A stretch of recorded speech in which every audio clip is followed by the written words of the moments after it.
It's not mine. It's your ongoing series, though. It's not my book, though.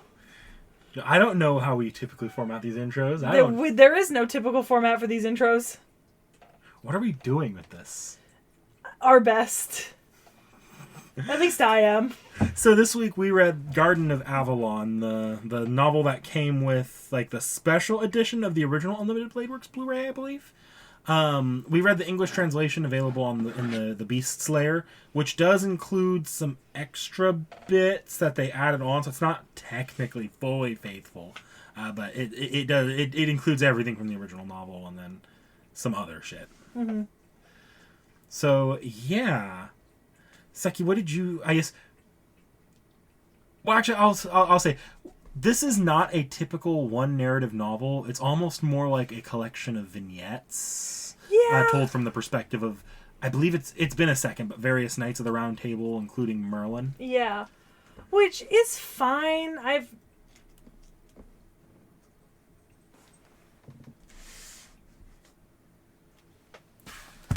fiddling with it because I was supposed to get that before that video. Well, now you can read it if you want. Vignettes they're fine for me. I've read this sort of book a few times before, and the snowflakes became larger and larger. At last, they looked like great white fowls. But typically, when I read this type of story, it's like typically when I read vignettes, it's either in the context of like a collection of stories that are really short, right? But those are not necessarily connected. Or in the case of like I have Range's Apprentice, The Lost Stories, which is like a bunch of stories about the universe that were just never published as part of like any of the main books, but like the author wrote them to be published as a collection. Mm-hmm. And so I've read collections before, and I don't mind them. I think they can be interesting. And I think in a lot of cases, often stories that are included in collections, basically novellas or short stories, often don't have enough content to make a full-length novel, so I understand why they're published as short stories. Yeah. And I mean, it's not as if I'm not unaware of who these characters are. So it's not like I'm going into a group of short stories not knowing who the characters are. Like, I know who they are, so it makes sense to me. This one's a little bit more like the Martian Chronicles, kinda, where it's over a period of time, you're getting it almost in mostly chronological order, I think, from... like iRobot. Yeah. Better comparison. I don't like the Martian Chronicles. I've avoided That's like the only vignette thing I've read. I actually don't like it. iRobot is similar. Every chapter is about kind of like a different story, but they are there is like a chronological narrative to them. So before I say my piece, I do want to get your opinion on this. I thought it was fine. It was a little weird. And it wasn't exactly what I expect from a Fate story. But I mean, maybe that's just books. What you've had me reading are like novels. Yeah. That are typically like really heavily themed and storylined. And this was pretty different. I mean, this was just a bunch of little bits. And I will admit that that's not really my favorite thing to read, typically.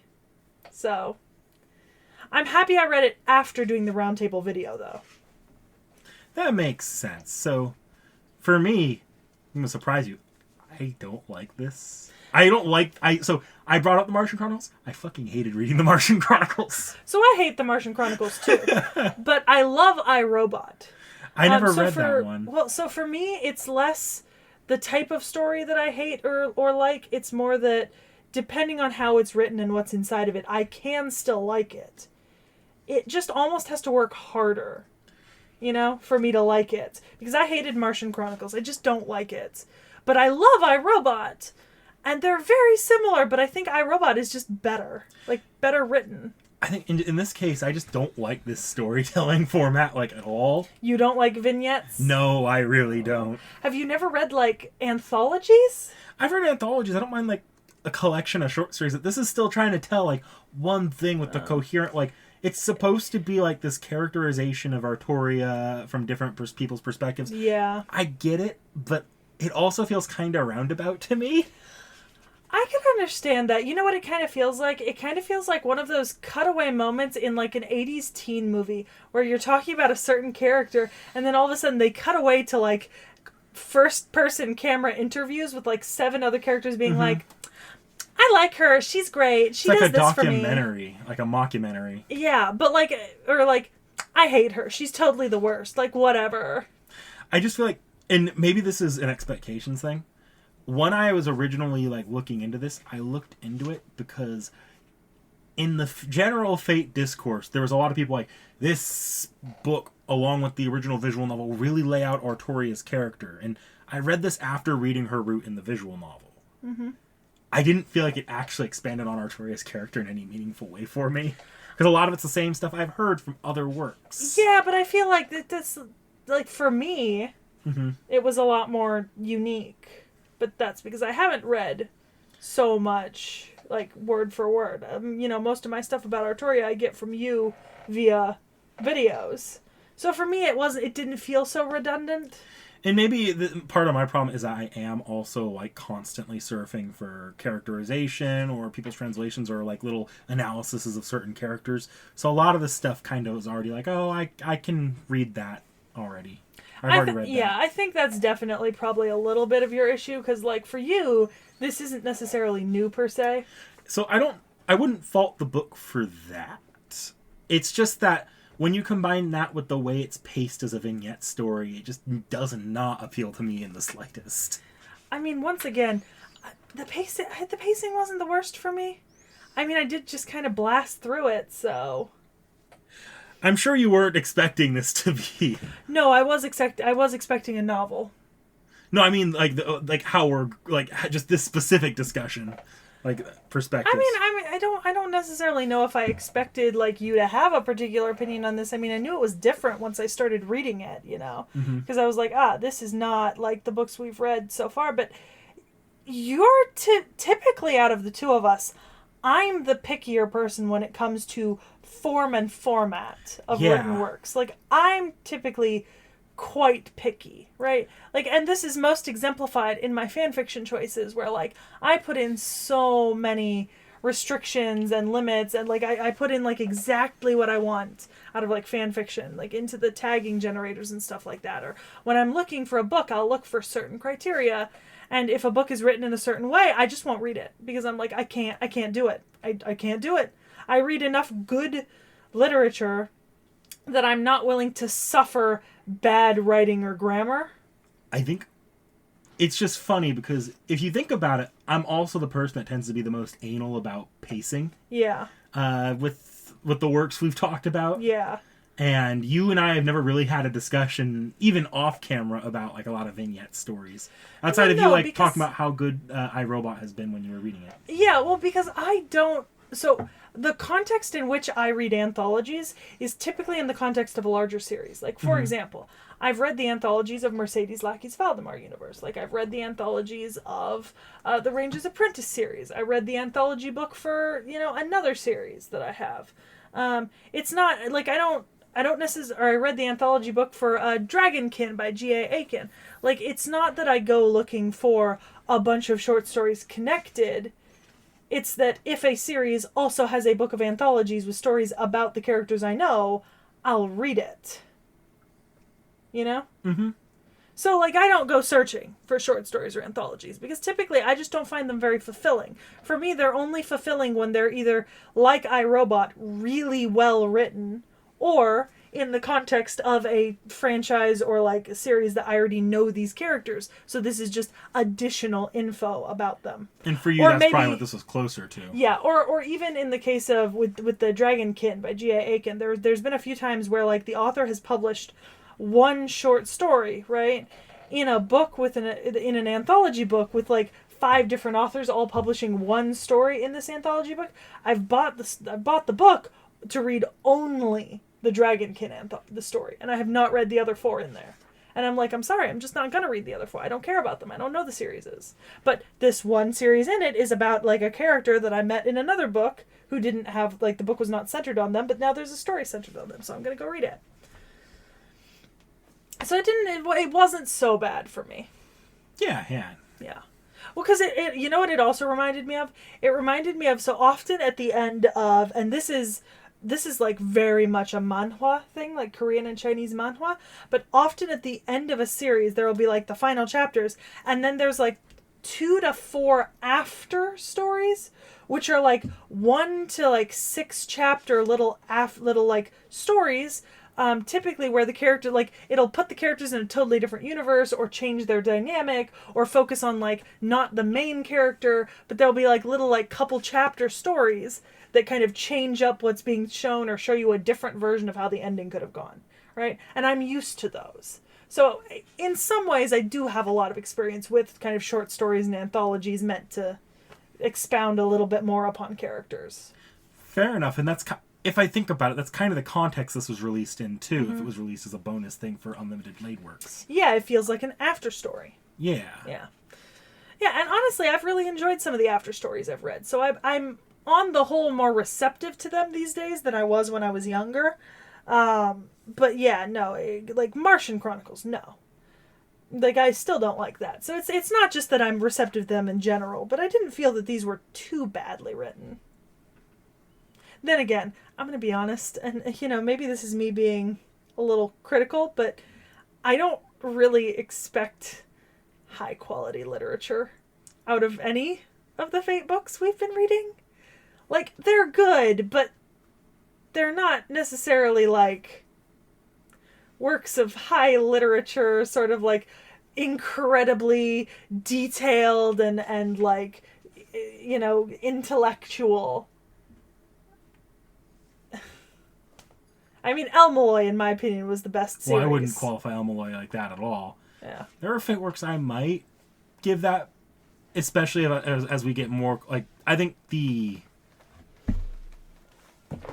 some of Nasu's writings, I think, get that way. Mm-hmm. I don't think a lot of the spin-offs do. But that's what I mean. Like, what you've given me to read so far. Like, I've given you a lot of spin-offs as far as reading material goes. And they're not bad, but, like, they're not on par with, like, a normal novel that I'd read in terms of, like, complexity. So while I think they're good, they are quite simple in their construction and story. And that's not a bad thing. Like, I go back to simple stories all the time. I go back and reread the books that I loved as a child all the time. And they're simpler, and it means I can get through them really, really fast, and I can still enjoy them.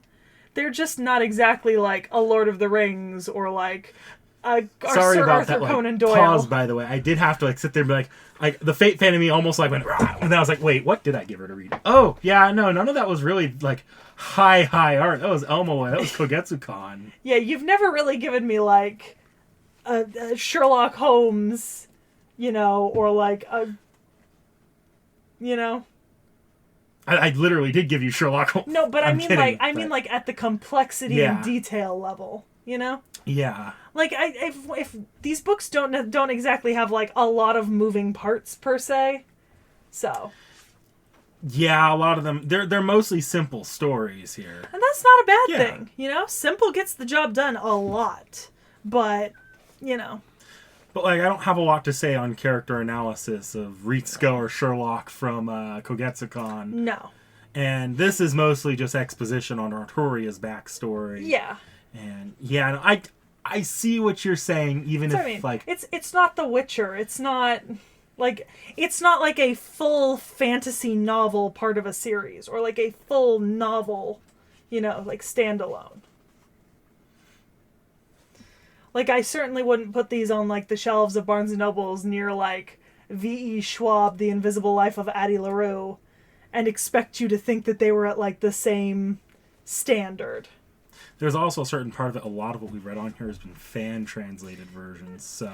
Yeah, but I can get past the idea of awkward wording in these books because I know that they're fan translations. So, like, whenever there's, like, an awkward turn of phrase or something, I don't necessarily go, the author can't write. With a lot of these works, a lot of what makes them such high art is some of the... Like, if I started beating you over the head with a character arc, you're not going to find that subtle or high art. But a lot of that's going to come from the more subtle characterization or storytelling moments. And I mean, the El Malloy, no fault the El Malloy translator, I really appreciate you. Mm-hmm. But a lot of that's going from Japanese to Chinese to English. Obviously, any subtlety that they do include is going to be lost. And we did see that when we were reading it. Well, yeah. So it's not at the fault of the translator nor the author. No. It's just the final product that has gotten to us is not exactly...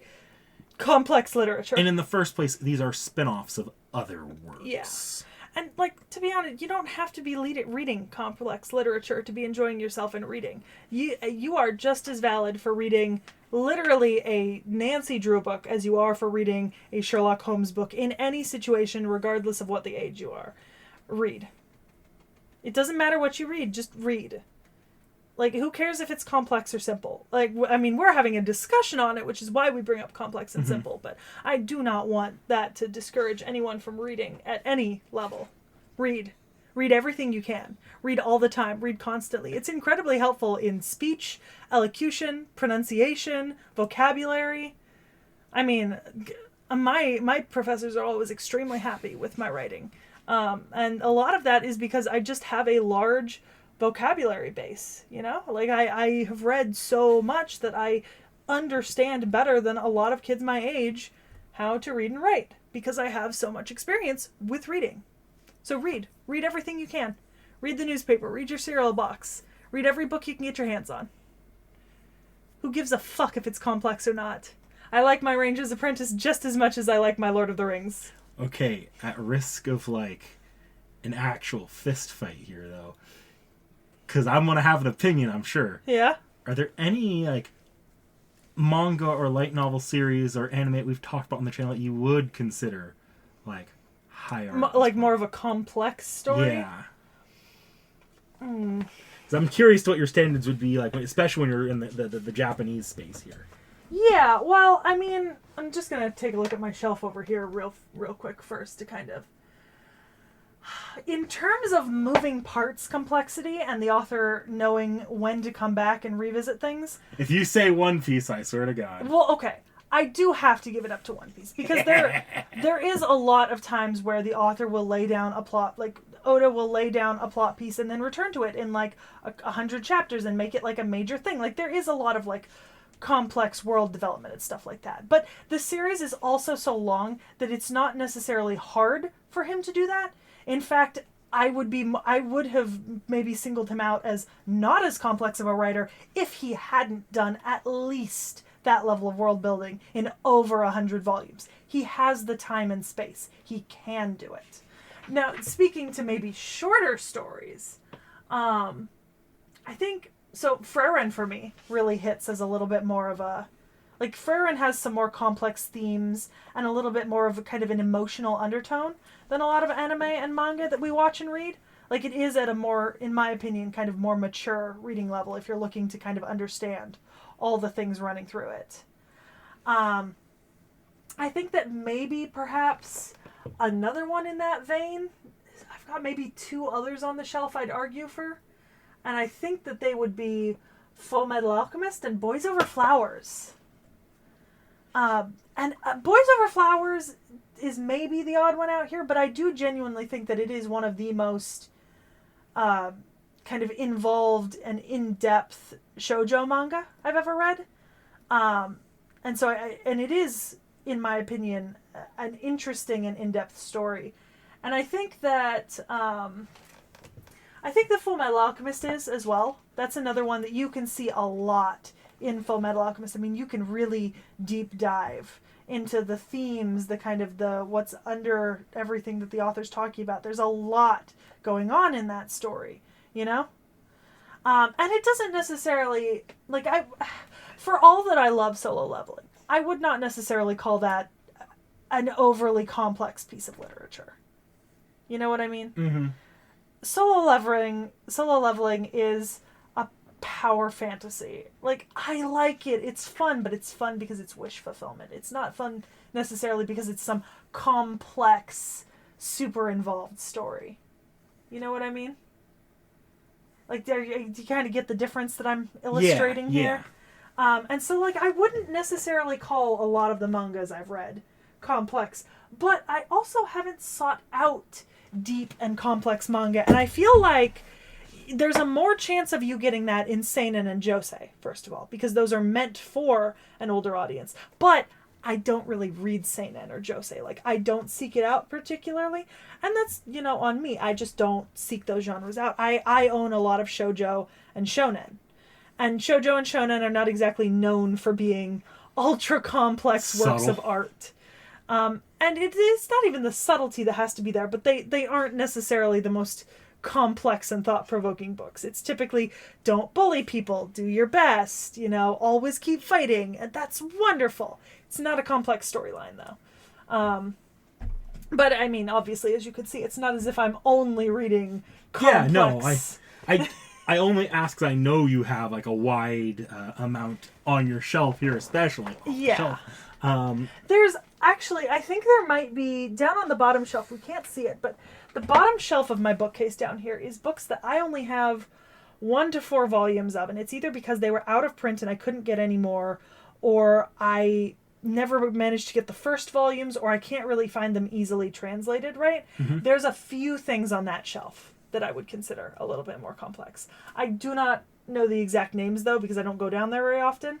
But I do have a shelf of, like, kind of miscellaneous stuff that I'm keeping for specific reasons. Some of them because I do think that they have really good stories. I just haven't been able to fully read them because of accessibility issues. Some of them are older series. Some of them just aren't in print in English.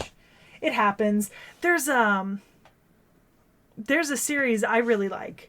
And this one I'd say is maybe borderline for me, in my opinion. I don't have it in paper. It was never published in paper in English.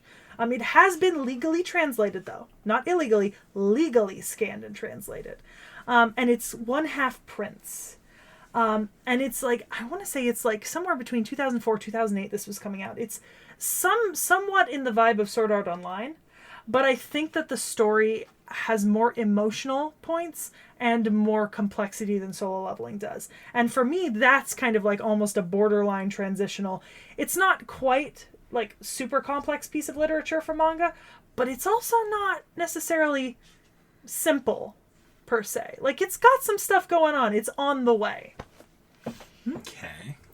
And I can't really speak to the web novels I've read because I think the one thing that lets me down, and this is a failure of myself when reading web novels, but Japanese and Korean and Chinese web novels tend to be written a lot in first-person point of view, or there's a lot of just like random talking and like dialogue, and it's not what I'm used to, and so I struggle to read it a little bit. Like it's not my preferred like way of consuming literature when it's just a written format, which is why 86 kind of...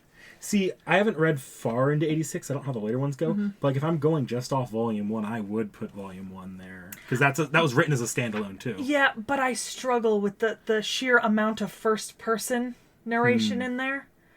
Because it's just not my preferred... It can be clunky, in my opinion, when you're hearing, like...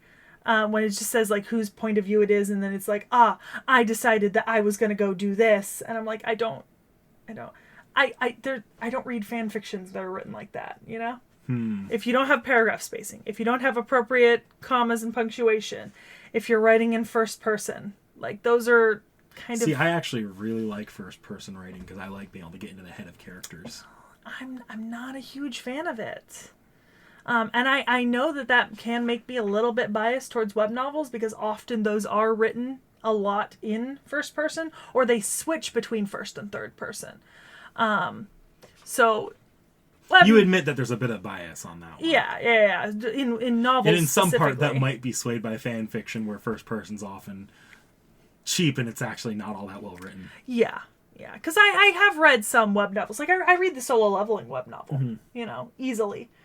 So that's more on an as-you-go basis. But even then, I would say, like, the Solo Leveling web novel is not necessarily more complex than the webtoon. I mean, even 86, if I really had to think about it, maybe Volume 1. But not once you get past that. I only read to Volume, 4, and I was not a crazy fan of the rest of the series. But Volume 1 is a standalone. Yeah, but Volume is kind of 2 and on, in my opinion. The quality goes down just slightly. It focuses more on long-form storytelling, which is what it is. Yeah. But yeah, so that's kind of my general thoughts on... I fully believe that manga and manhwa and web novels can absolutely be great works of literature. Anything can be a great work of literature if it is well done and people enjoy it. I just think that even in the Western world, not every book is a great work of literature. You know, like I have a shelf full of YA titles that I think are just, they are not at the appropriate level for the people reading them.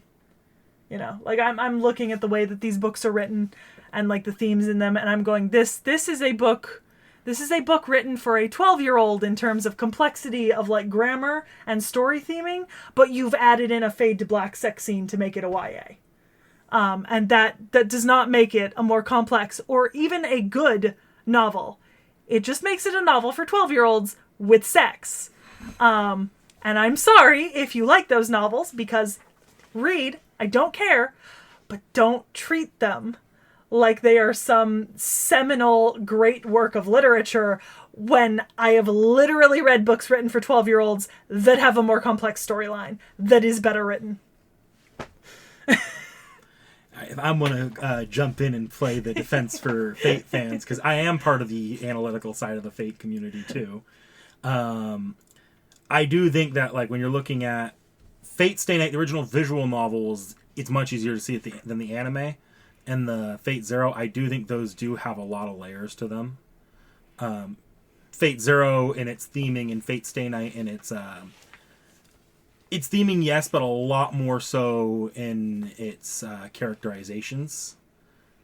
I do think those works in Type Moon can hit that level.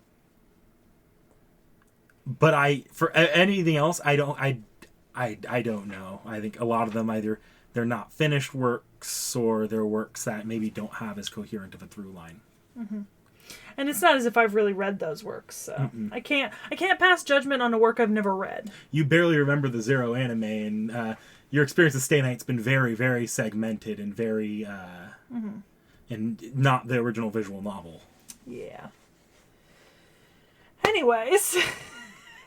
That was a long, what is it called? Tirade? Tangent. I don't know. Tirade felt about right. I have some pretty strong opinions about the fact that I don't think anyone should be shamed for any level of reading. But I also don't believe that just because you've read something and enjoyed it, that does not make it a work of a literary masterpiece. Also keep in mind this is all actually subjective. Like there's a couple things Seki said where I kind of rolled my eyes if you were watching the video there. I was not watching, so that it is all subjective, but what we're saying is we enjoy simple stories, so even if we don't enjoy a work as high art, we still can enjoy it. The book does not have to confuse you and befuddle you to be good. Sometimes it can just be A plus B equals C. It doesn't need to be MXY squared 1897. Yeah. Oh. And of course, this is entirely also, I want to clarify, that this entire tangent is related to specifically like novels. This does not touch on like biopics or history books or like fairy tale compilations. I think like this is like a very specific genre of like when you're writing a novel, whether it be typically fiction. It's basically fiction and fantasy writing. That's pretty much all I'm talking about. I think a lot of this just comes down to like how you personally are going to interpret and read that work too. Mm-hmm. Yeah. Because like works for some people are not going to hold the same meaning as works for others, especially if there's a target demographic. Yeah.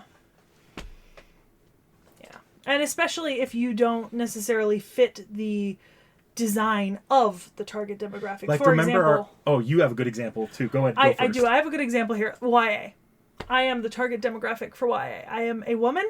I am between the ages of 16 and like 30, right? Because that is currently like the target demographic for YA novels. And I vehemently hate a lot of what is currently popular and a lot of currently very popular authors that people are going nuts over on Book Talk. And here's the thing. I have read them and they're not good. Like they are not written to the level that I would expect from a book. And maybe that's because I was always ahead reading growing up. So like I was reading like adult fiction by the time I was like 12, right? So maybe I'm expecting too much. Like maybe I'm expecting that once you're writing for 20-year-olds, you should be writing adult fiction. But I don't really feel that I'm expecting too much for, being a 20-year-old and expecting like adult fiction level writing. I don't feel I'm asking for too much, but like I went on this whole crusade buying like all of the really popular YA books and reading them. And out of that entire shelf, there's maybe four books that I really felt like stood as good books that were well written. And there was at least 3 or 4 that I really felt were written at the level of like Magic Treehouse Nancy Drew, add in a fade to black sex scene to age it up. You know? I think some of that can also be like just the point in your life where you're reading it, what you've already read and haven't read. Well, that's what I mean. It's like while I am the target demographic, I am also not the target demographic experience. Like I am not the person they are thinking. I am the person who eats 600 spiders in a year. In the statistics, like I know that I am outside of what they are expecting a 18 to 24-year-old woman to be reading and how much. I realize that. I think just demographics and how well you fit into the demographic you're trying to experience can influence how you feel a work holds up as art. Like, I'm not gonna reopen this wound too much, but if you really want to see us go at each other over this, go rewatch some of our ReZero discussions. We really went at each other over like some of the complexities of that. Yeah, I did not enjoy ReZero. But then I'm sitting here like this is like a really well done encapsulation of some of the male experience. Yeah. So. And then again, I'm not male. Yeah. So I don't have the male experience. I have the female experience. So like, if you want to see us tear each other apart over this discussion, go watch that. Yeah. And meanwhile, I just have really strong opinions on what people think women my age should be reading and at what level based on the books that are coming out for us that I really just feel to be intensely disappointing. So. Or if you want to see my soul get drained, go back and rewatch like some of our shoujo, where I'm pretty sure you probably found a little bit more meaning out of Fruits Basket than I did. Probably. Yeah. But with that being said, I think we've ranted on enough for today. Yeah. That was a great talk no jutsu question mark. We'll be back once Knick Knack finishes these. Save me. Never.